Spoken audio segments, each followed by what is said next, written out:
This is the Topo Atmos 2. It's a tall shoe with a low drop and wide toe box. But this is one of those shoes where what is comfy and soft for one runner might be a bit firm for others. But is there a way to figure out who's going to feel what? It's time to lace up the Atmos 2 and take them for a run.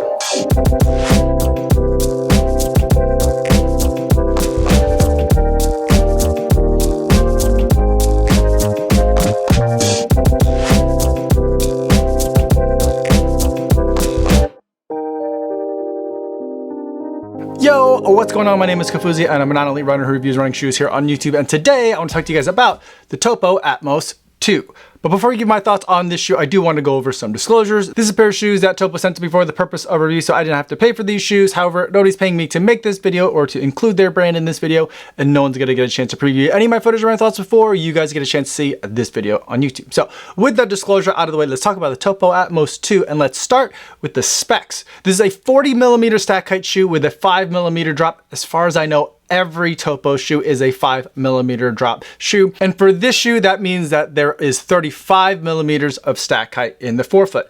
And in this shoe, we've got one and only one component, and that is Topo's Zip Foam. And it's an updated version of Zip Foam, but it is still their kind of more everyday of the two types of foams that Topo uses. Now we got a pretty wide footprint for this shoe, and that's going to help stabilize things from getting too unstable no matter how you might be landing on the shoe. And then there is a very gentle rocker at the front of the shoe just to help you kind of get through all of this foam so it's a little bit easier to manage. Now in terms of protecting this Zip Foam, we have a very thick layer of rubber, but there are some exposed areas. And what these exposed areas of foam do is it allows the shoe to kind of bend and move a little bit more freely in areas where you might not need quite as much protection from the road. And that lets the foam do a little bit more of the talking when it comes to what the underfoot experience is in the shoe. Now, where there is rubber on this shoe in the two skids in the back and the larger pad of rubber in the forefoot, there are cutouts to help save weight, but also to create kind of bite points and traction points where the rubber is meeting the road. Moving to the upper, we've got some extra puffiness compared to last year. This shoe isn't one of the craziest shoes when it comes to how much padding and stuff they put in the top of the shoes. Max cushion shoes can run a wide gamut in terms of how puffy the uppers are.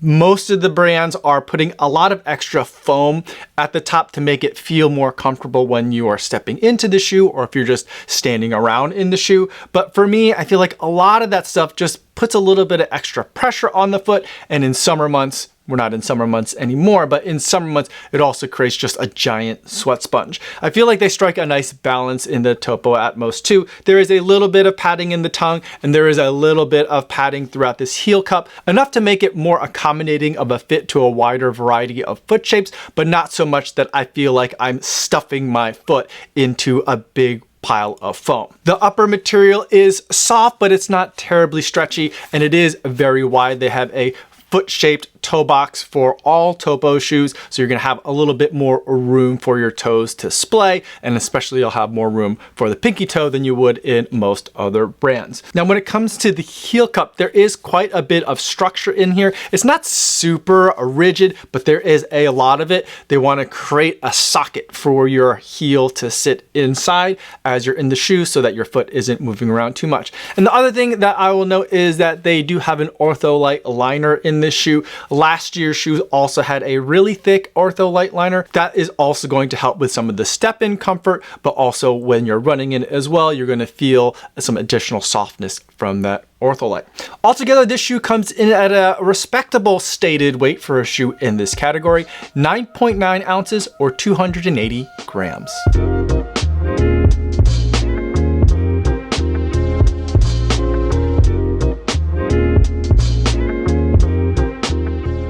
Now that we talked about what the shoe is like on paper, let's talk about what it's like on the roads. The Topo Atmos 2 is a pleasant, mild update to the original Topo Atmos. That shoe was a tall stack height shoe with a low heel drop and a wide toe box, but I felt like that shoe was mostly firm with a nice soft insole on top of it. So it felt like the insole was doing most of the work in the comfort department, and the rest of the shoe felt predictable, but it also felt a bit firm. In this year's version, because they've softened up that zip phone, I feel like we're getting an even more pleasant experience. It still is a tall stack height shoe with low drop and a wide toe box. So all those things that I liked about the original Atmos was there, but now it feels like there's a reason for this shoe to be this tall. It makes sense because you've got that height, you've got the softness of the material, but you still have a stable and predictable experience without having to turn this into a full-on stability shoe. It's still a little bit more dense than I would ideally prefer from a max cushion shoe, but personally, I feel like it's almost impossible to go too mushy in the max cushion category of shoes. So I might not be the ideal customer for the Atmos lineup of shoes, but for what I think they're trying to make a low drop shoe that is going to be comfortable, but also stable without having to be a stability shoe. And I think that for that intended purpose, I think that people are going to really enjoy this shoe.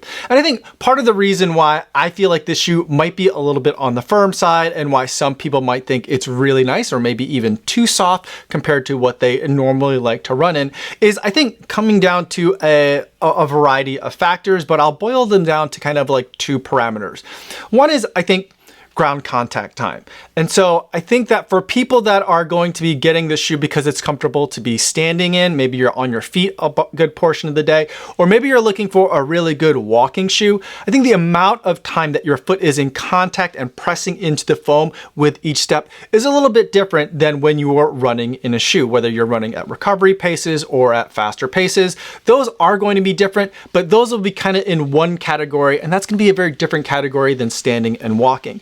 And I think that the amount of sink in that I feel in this shoe for that standing and for that walking kind of ground contact time feels really nice. And I feel like this is probably one of the more comfortable, not one of the best looking in my opinion, but one of the more comfortable shoes you could be in, say, after a run. But for me, when I'm running in it, because I'm kind of glancing on top of the shoe, I'm not having enough time to really push into the foam enough. So it feels like I'm just kind of bouncing off the top of the foam. I think the other reason why some people might think this shoe is very soft and some people might think of it as a little bit too dense is because of size. And I think for some of my bigger, taller friends, again, you're gonna be pushing more into the foam.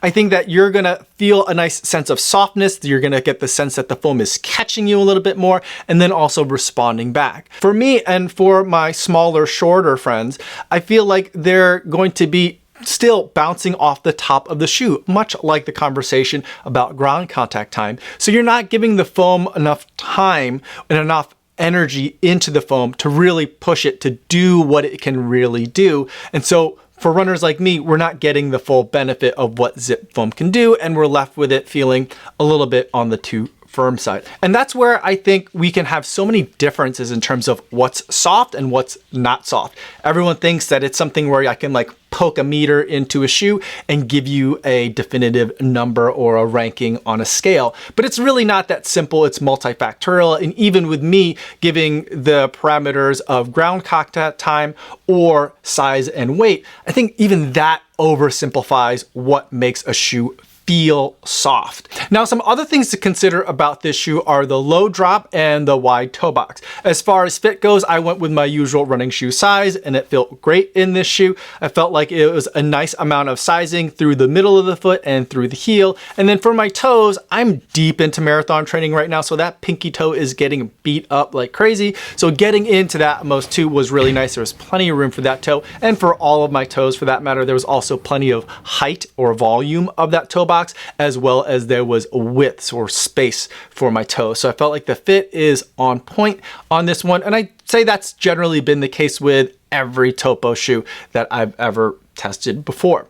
Now, the low drop, the 5mm drop, is something that I think is going to be very noticeable for a lot of people.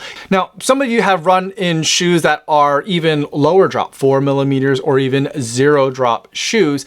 And you might think, oh, 5 is going to be easy, if not too tall for me. But I feel like something that we're missing in the discussion of heel drop in shoes is that we're dealing with a lot of different types of foams in 2025. Not everything behaves the same way. So a 4mm drop shoe in a much softer foam might not feel as low, depending on how that foam is shaped within the geometry of a midsole, that could feel very different than a 5mm drop shoe in the zip foam that's in the Atmos 2. And I feel like I really noticed the low drop in the Atmos 2. For me, it wasn't uncomfortable. I'm pretty good at switching between a variety of heel drops in shoes. It might be one of my weird superpowers, but I did notice it. And for me, it felt like a nice change of pace, so to speak. And so it was nice to feel that difference on my lower leg that I haven't really been feeling as I've been reaching for a lot of higher drop shoes or other low drop shoes that are very soft, that have kind of basically dynamic heel drops depending on when and where in the gait cycle your foot may be. And so feeling this relatively low heel drop felt good, and for a shoe that I would reach for recovery runs, I felt like this was a nice change for me. But it is something that I think some people might take a little bit of time to adjust to if you're very sensitive to heel drops.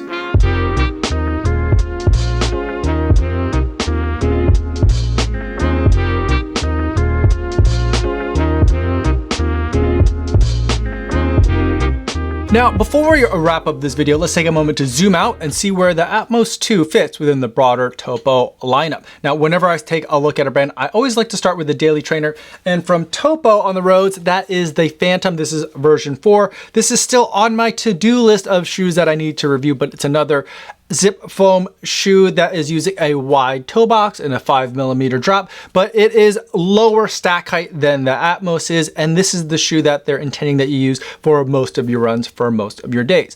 But if you're gonna be on feet for a longer time, maybe you're looking to set a long distance PR, or if you just need a little bit more comfort than what the Phantom has to offer, that is where the Atmos 2 comes in as the max cushion shoe in the bunch. Now, for when you wanna go a little bit faster than what you would do in the Phantom 4, that's where Topo then switches it up with foams, and they go to a beaded Piba foam, and this is the Cyclone version 3. There's another foot-shaped toe box shoe with a 5mm drop, but it's very low to the ground and it feels extremely neutral. It's a very fun shoe to run in, especially when you're trying to go really fast. For me, it's not a shoe that I would reach for my kind of everyday miles, but if I were doing a fartlek or if I had a long workout on the roads where I wanted to go fast but didn't want to have carbon quite yet, the Cyclone 3 is a very fun option.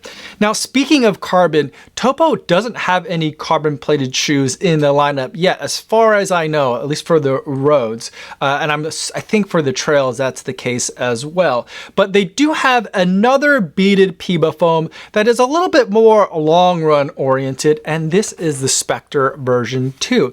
It's kind of like a lot of the same things that are going on in the Cyclone version 3, just scaled up a little bit. Remember how I said I really wouldn't take this one for an everyday run? I would do that for the Spectre version 2 because it's got a little bit more foam underfoot and it's a little bit just less aggressive of a feeling of a shoe, even though it's using that same beaded Piba foam. It's lightweight, it's fun, it's bouncy. So if you are doing a long run where it's chill, I'd say go with that Atmos 2.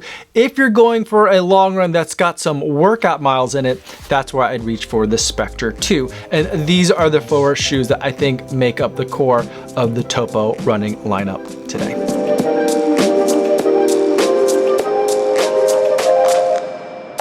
Now let's wrap up this video by going over the buying guide, and we'll also discuss some alternatives. The Topo Atmos 2 is a max cushion shoe that I think is going to be ideally suited for those runners looking for a wider toe box, for my bigger, taller friends, or for any of my friends who are looking for a very comfortable walking or standing shoe. This shoe, when it goes on sale, is going to retail for $165, and I feel like that's a little bit high for what you're getting in this shoe. For those of you looking to save a couple of bucks, you can drop back down to the first version of the Atmos, which is discounted now on the Topo website at $130, and I feel like that's a very good price for what you're getting there. Keep in mind that the last year's version of the Atmos is a little bit more firm of an experience underfoot, and there's less padding in the upper. Now let's take a look at what the rest of the market has to offer to see where that 165 from Topo stacks up.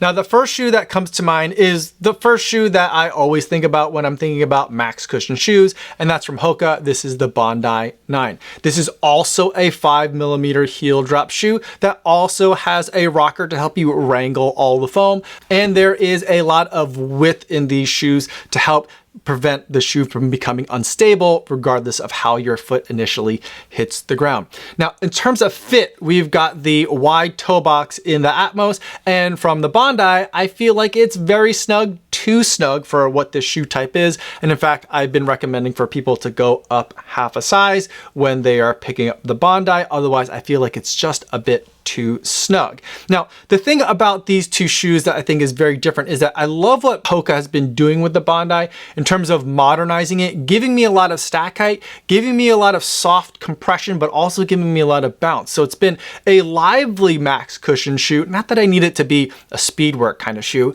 but it's not a shoe that I feel like I'm giving up quite as much as I would in a traditional max cushion shoe. And I feel like the Atmos 2 is a little bit more on that traditional side.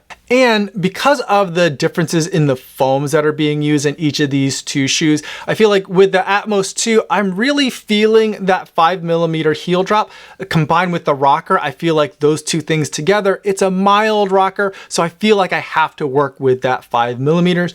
In the Bondi, I feel like they've tweaked that rocker so that you're not really feeling the fact that it's a 5mm heel drop shoe, and the foam is dynamic enough that you're not really feeling the tension that you might feel on some of the lower parts of your leg as when you're running in that Atmos 2 and coming from a high heel drop shoe to this relatively lower 5mm drop. So those are some differences there, and you're paying a premium for that because this shoe comes in at $175. Now, the other shoe that I'd like to talk to you guys about when thinking about shoes in this style of max cushion is from New Balance, and this is the More version 6. Is a shoe that I recently reviewed, and I'm very happy with the changes that New Balance made to this shoe. The version 5 seemed like it was intended for walkers. Version 6 seems like it's made for runners. Again, it's still really good for walkers, I think, but I think now walkers and runners can enjoy it. And I'd say the same thing with the Topo Atmos 2. And while the toe box isn't as generous as it is in the Atmos version 2, the More version 6 is available in a variety of widths, like wide and extra wide. So it's definitely still wide foot friendly. You just need to make sure that you're buying the right width for your foot.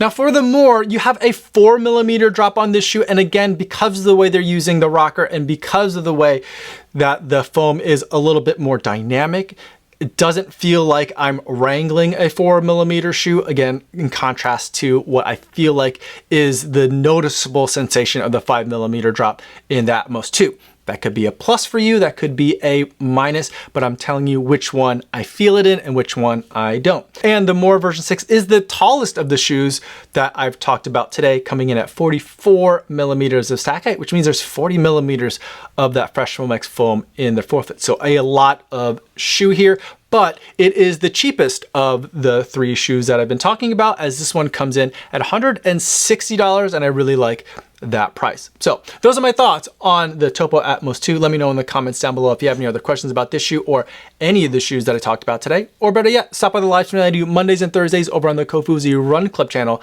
I'd love to see you guys over there in the chat. That's all for today, everybody. Thanks so much for making it all the way to the end of this video. Hopefully you guys are staying safe out there on your runs, and I'll see you in the next one. Yo, what's going on?